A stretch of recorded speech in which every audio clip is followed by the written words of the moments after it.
हमारा स्वभाव क्या है कि हम रूप देखते हैं, हम स्वरूप देखते हैं, हम वस्त्र देखते हैं। यदि वो अच्छे दिख रहे हो तो हमारा स्वाभाविक है कि विश्वास उस पर हो जाता है। विचार करो, यदि ऐसी सोच ठाकुर जी की होती तो हम कहां जाते। यदि ऐसी विचारधारा ठाकुर जी की होती कि जो सुंदर होगा, जिसके वस्त्र अच्छे होंगे, जो रूपवान होगा, मैं उससे भी कृपा करूंगा, हम लोगों का क्या होता। कितने दयालु हैं ठाकुर जी। रूप नहीं देखते, वस्त्र नहीं देखते, स्थिति नहीं देखते। रैदास एक ऊंचे कुल में जन्मे नहीं थे, रैदास निचले कुल में थे। एक दिन गंगा स्नान करते हुए ठाकुर जी की प्रतिमा उनसे आकर के टकराई धारा में ही। जैसे ही नीचे हाथ डाल करके नदी में देखा तो ठाकुर जी की सुंदर प्रतिमा। रैदास जी ने मन में विचार किया, स्वयं ठाकुर जी आ गए, मैं तो लेने भी नहीं गया, अपने आप ही आ गए। अपने घर ले आए, उनकी सेवा करने लगे। मैं अपनी कथाओं में सुनाया करता हूं, रैदास जी की सेवा कैसी थी। विप्र कुल में नहीं थे वो, क्षत्रिय कुल में नहीं थे, वैश्य कुल में भी नहीं थे, लेकिन उनकी सेवा ऐसी थी कि श्री रैदास जी ने अपनी कुटिया में ही अलग अलग कागजों पर धामों के नाम लिखे थे, तीर्थों के नाम लिखे थे। क्यों? क्योंकि रैदास पर जब ठाकुर जी नहीं थे तब वो तीर्थों में भ्रमण करते रहते थे, लेकिन अब ठाकुर जी आ गए तो तीर्थ नहीं जा पाते थे। क्यों? ठाकुर जी की भोजन की व्यवस्था करो, ले जाने की लाने की व्यवस्था, उस समय साधन इतने होते नहीं थे, तो क्या करें, तो अपनी कुटिया में ही अलग अलग तीर्थों के नाम लिख करके पर्चियां टांग दी और ठाकुर जी का श्रृंगार करते और कहते, ठाकुर जी बताओ आज कहां घुमाने ले चलूं आपको। अच्छा, अयोध्या जाना है, चलो। ठाकुर जी की चौकी उठाते और जहां अयोध्या लिखा था वहीं नीचे धर देते। आ गए अयोध्या, ओहो, नेत्र बंद कर लेते, देखो कितनी सुंदर सरयू जी बह रही हैं, संत जन राम राम कह रहे हैं, देखो भक्त जन कैसे रघुनाथ जी के दर्शन के लिए सब जा रहे हैं। लाल जी, हम और आप भी देखो, चलो राघव के दर्शन करेंगे। अयोध्या घुमाए। दूसरे दिन श्रृंगार किया, ठाकुर जी आज कहां चलोगे, चलो आज वृंदावन चलते हैं। चौकी उठाई, ले गए वृंदावन। वृंदावन जहां लिखा था वहां नीचे नेत्रबंद किए, ओहो देखो वंशी वट पर कितनी सुंदर यमुना जी बह रही हैं, कैसे बांके बिहारी जी, राधा वल्लभ लाल जी, राधा रमन लाल जी, कितने सुंदर दर्शन। इस प्रकार भावना से अपने ठाकुर जी को तीर्थों में घुमाते थे। करते करते ऐसी स्थिति हो गई बंधुओं, जब वो अपने ठाकुर जी को लेके जिस तीर्थ में जाते, उस तीर्थ का जैसा मौसम होता, जैसा वातावरण होता, जैसी स्थिति होती, ठीक वैसी स्थिति उनके गांव की हो जाती थी।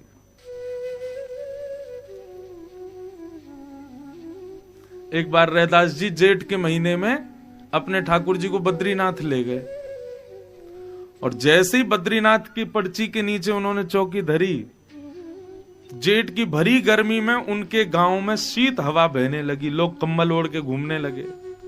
बोले भैया इतनी सर्दी क्यों हो रही है? तब किसी ने बताया, बोले अरे रैदास अपने ठाकुर जी को बद्रीनाथ ले गया है, इसलिए सर्दी पड़ रही है। और कभी कभी अति शीत के महीने में, शिशिर ऋतु में रैदास जी अपने ठाकुर जी को लेकर रामेश्वरम चले जाते तो भयंकर सर्दी में वहां पर गर्मी पड़ने लगती। लोग बाग अपने वस्त्र उतार उतार करके घूमते, पसीने आ रहे, भैया कहा भैया? बोले आज रैदास अपने ठाकुर जी को लेकर रामेश्वरम गया है। जबकि वो कहीं जाते नहीं थे, केवल अपने ठाकुर जी की भावना से कुटिया में ही उस तीर्थ को प्रकट करते थे। कैसी भक्ति रैदास की। बताओ ठाकुर जी ने क्या विचार किया यहां पर? कुछ भी नहीं। कर्मा बाई झूठा भोजन बना देती, बिना नहाए धोए बना देती, ठाकुर जी पानी आ जाते। ठाकुर जी ने क्या विचार किया? कुछ भी नहीं। बंधुओं, ये अच्छा है बुरा है, ऊंची जाति का नीची जाति का, गोरा काला, सुंदर कुरूप, अच्छे वस्त्र बुरे वस्त्र, ये हम लोग विचार करते हैं, ठाकुर जी नहीं। सोचो, कभी ठाकुर जी ने विचार करना प्रारंभ कर दिया आप बस इतना सोच लीजिए, आपके अंदर जितनी भावनाएं आती हैं बुद्धि में लोगों को देख करके, कभी मन में विचार करना, जैसी मेरी स्थिति है ऐसी ठाकुर जी की कभी हो गई मेरे प्रति तो मेरा क्या होगा।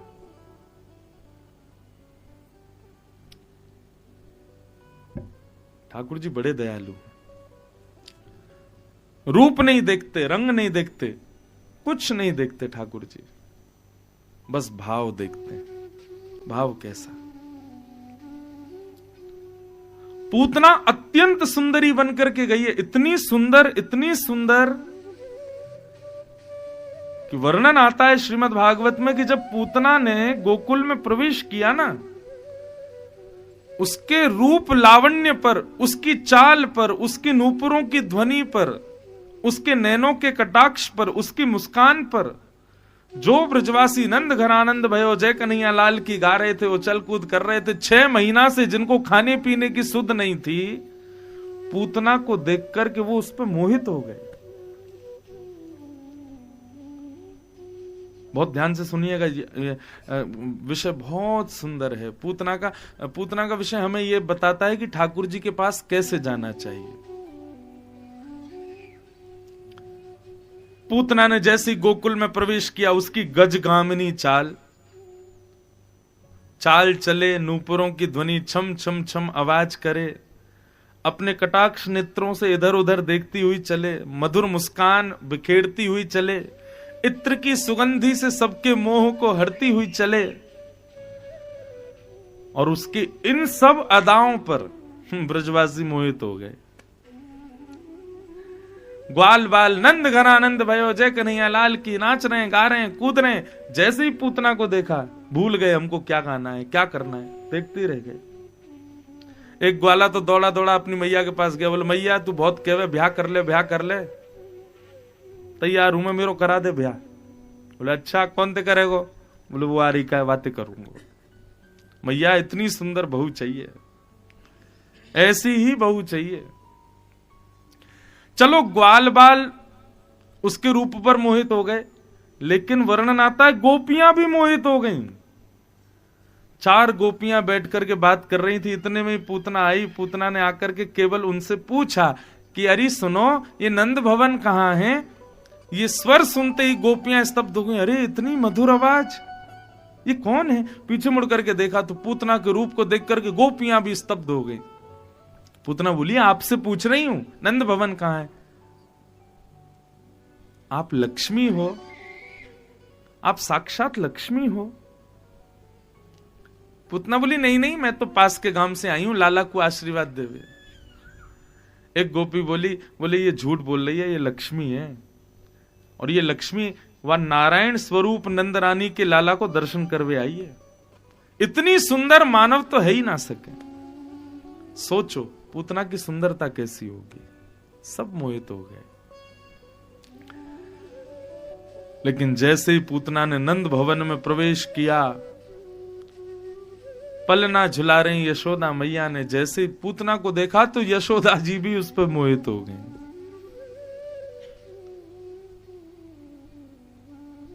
सब मोहित हो गए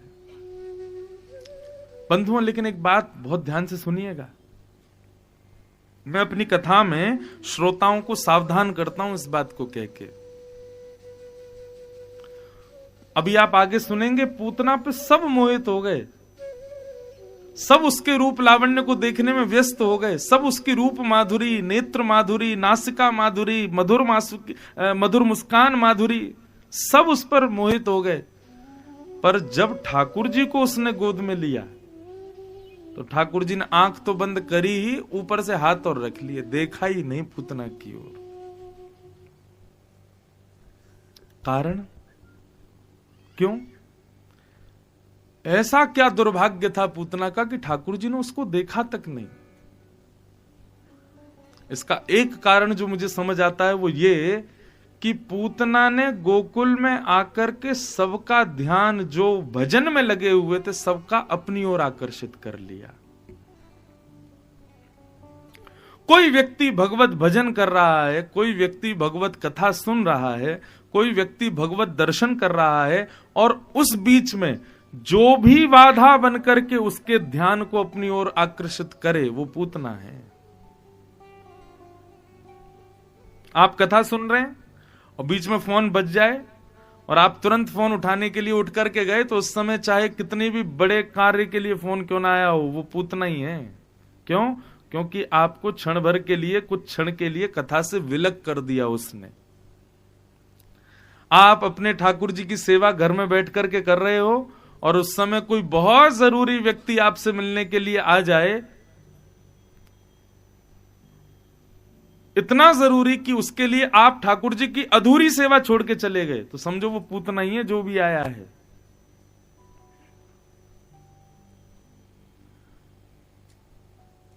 भगवत सेवा, मैं अभी जगन्नाथपुरी में कह रहा था, कभी कभी ठाकुर जी के लिए कुछ कार्य छोड़ करके देखो। हम ठाकुर जी को छोड़ देते हैं, कार्यों को नहीं छोड़ते।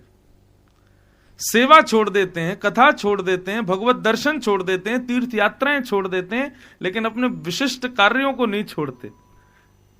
विश्वास, आप बुरा नहीं मानिएगा, पर आप लोग इतनी दूर यहां कथा सुनने वृंदावन भी आए हो ना, तो कई तो अपने काम निपटा के आए होंगे, जल्दी जल्दी कर चलो ताकि चले जाए वहां पे। कोई ऐसा हो ही नहीं सकता कि कोई अधूरा छोड़ के आया हो। 2 4 5 होंगे जो अधूरे छोड़ के आए हो। अब आके देखेंगे, जो होगा सो देखेंगे। नहीं तो लोग क्या करते हैं, वृंदावन जाना है, कथा सुनने के लिए जाना है, तीर्थों में जाना है, तो जल्दी जल्दी काम खत्म करो तब जाएंगे। शास्त्र आज्ञा करते हैं, सतम विहाय भोक्तव्यम सहस्त्रम स्नानमाचरे लक्ष्य विहाय दातव्यम कोटिम तक्त्वा हरिम भजे। आप भोजन करने के लिए बैठो और उस समय यदि 100 काम आए तो उनको छोड़ो, पहले भोजन करो। बीच थाली छोड़ करके 100 कामों को भी नहीं करना चाहिए। अगर आप करते हैं तो आप अन्न का अपमान कर रहे हैं। पर बात आगे सुनो, सहस्त्रम स्नान माचरेत, 1000 काम छोड़ करके स्नान करना चाहिए। मतलब भोजन की थाली लग गई और आपने स्नान नहीं किया, तब तो भोजन छोड़ो, पहले स्नान करो जाके। हाँ, स्नान कर सकते हो, स्नान करना चाहिए। कई लोग ऐसे देखे हमने, वो बिना स्नान के ही भोजन कर लेते हैं, बिना स्नान के नाश्ता कर लेते हैं, बिना स्नान की सब पेट पूजा हो जाती है उनकी। बंधुओं देखो, वो आपके लिए साधारण रोटी सब्जी दाल चावल या अन्न होगा, परंतु वो भगवत प्रसाद है। और प्रसाद महाप्रसादे गोविंदे, प्रसाद साक्षात कृष्ण स्वरूप है। उसको धारण करने से पहले भी स्वयं को पवित्र करना आवश्यक है। इसलिए कहा, भैया भोजन की थाली लगी हो, 100 काम आए तो उनको छोड़ो, पहले भोजन करो। पर भोजन की थाली लगी हो और स्नान नहीं किया हो तो पहले स्नान करो जाके, भोजन छोड़ो। सहस्त्रम स्नान माचरेत, स्नान करने का समय हो और 1000 काम आ रहे हो तो सबको छोड़ो, पहले स्नान करो। पर लक्ष्य विहाय दातव्यम, कुछ दान करने का समय हो और उस समय 1,00,000 काम आ रहे हों, उनको छोड़ो, पहले दान करो। लक्ष्य विहाय दातव्यम, किसी को कुछ देना हो, जरूरतमंद को कुछ देना हो, किसी की बहुत ज्यादा अभिप्सा हो और आपके द्वारा उसकी पूर्ति हो रही हो, तो उस समय स्नान भी ना किया हो तो चलेगा, पहले उसको दो, उसकी जरूरतें पूरी करो। लक्ष्य विहाय दातव्यम। और अंत में कहते हैं, कोटिम तक्त्वा, करोड़ काम छोड़ो। यदि हरि का भजन करने का समय है तो पहले हरि को ध्याओ, उसके बाद बाकी सारे काम करो। लेकिन हम क्या करते हैं, ठाकुर जी को सबसे लास्ट प्रायोरिटी में रखते हैं। जब सबसे निवृत्त हो जाएंगे तब ठाकुर जी। नहीं, ठाकुर जी को प्रथम रखो। आप विश्वास मानिए, बाकी के काम आपके कौन कर जाएगा, बाकी के काम आपके कैसे बन जाएंगे, आपको पता ही नहीं चलेगा।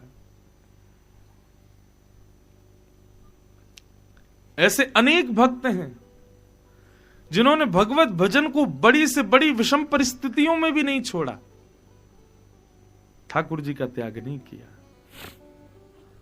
हम भी अपनी पहली जिम्मेवारी, पहली प्रायोरिटी के रूप में ठाकुर जी को लेके आए, बाद में बाकी सब कुछ, पहले भगवत सेवा। और हां, ये बात उन लोगों के लिए नहीं जो पूजा करते हैं, पूजा तो सब काम करके भी कर लो, कोई दिक्कत नहीं, लेकिन जो सेवा करते हैं ठाकुर जी की, वो तो पहले ठाकुर जी को प्रधानता दो, उसके बाद बाकी के सब काम। तो पूतना को भगवान ने नहीं देखा, इसके पीछे एक बहुत मेजर रीजन जो है वो यही है कि पूतना ने भगवत वैष्णव, भगवत सेवा में तल्लीन ब्रजवासियों को अपनी ओर आकर्षित कर लिया, भगवत भजन से उनको विमुख कर दिया। माफ कीजिएगा, आप यदि किसी को भगवत कथा से, भगवत सेवा से, भगवत दर्शन से, भगवत भक्ति से आप किसी को अगर अलग कर रहे हो, उसको हटा रहे हो, आप पूतना हो ठाकुर जी के लिए। इसलिए हम हाथ जोड़ के निवेदन करते हैं सबसे, भैया आप ठाकुर जी का भोग लगाओगे, उसमें अपराध बनेगा, ठाकुर जी क्षमा कर देंगे। ठाकुर जी के श्रृंगार में अपराध बनेगा, ठाकुर जी क्षमा कर देंगे। ठाकुर जी का श्रृंगार करते करते कभी ठाकुर जी हाथ से लुढ़क जाएं, ठाकुर जी तब भी क्षमा कर देंगे। लेकिन किसी भगवत भक्त की भक्ति में यदि बाधक बनोगे तो ठाकुर जी कभी क्षमा नहीं करेंगे। भगवत अपराध ठाकुर जी को स्वीकार है, कोई बात नहीं, क्षमा कर देंगे, लेकिन भक्त अपराध ठाकुर जी सहन नहीं करते।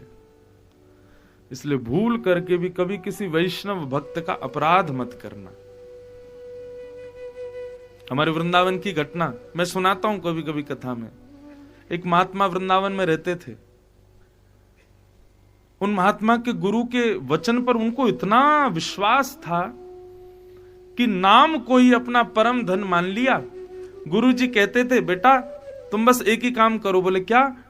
एक समय प्रसाद पाओ, और वो प्रसाद भी बना के नहीं पाना है, कहीं से खरीद के नहीं पाना है। तो किसी भी ब्रजवासी के यहां चले जाना, उसका गेट खटखटाना, मधुकरी हाथ अंजलि आगे करना, इसको अंजलि कहते हैं। इसमें जितना आ जाए उतना प्रसाद उसके घर का मांगना, जो उसके घर बना हो, कुछ भी हो, रोटी हो, बासा हो, कुछ भी हो, उसको लेना। किसी ब्रजवासी का होना चाहिए, उसको पाना। पा करके फिर यमुना स्नान करके ब्रज की रज को माथे से लगाना और नेत्र बंद करके अपने हृदय कुंज में शामा शाम को प्रकट कर लेना। गुरु के वचन पर इतना विश्वास कि उनकी ये क्रिया पूर्ण होने लगी। वो ब्रजवासियों के घर जाते, अंजलि मांग करके प्रसाद मांगते, पाते, मधुकरी पाते, यमुना जल में स्नान करते, माथे पर ब्रजरज लगाते, और जैसे ही नेत्र बंद करते तो शामा शाम उनके हृदय में प्रकट होकर लीला करते और उनको दर्शन देते।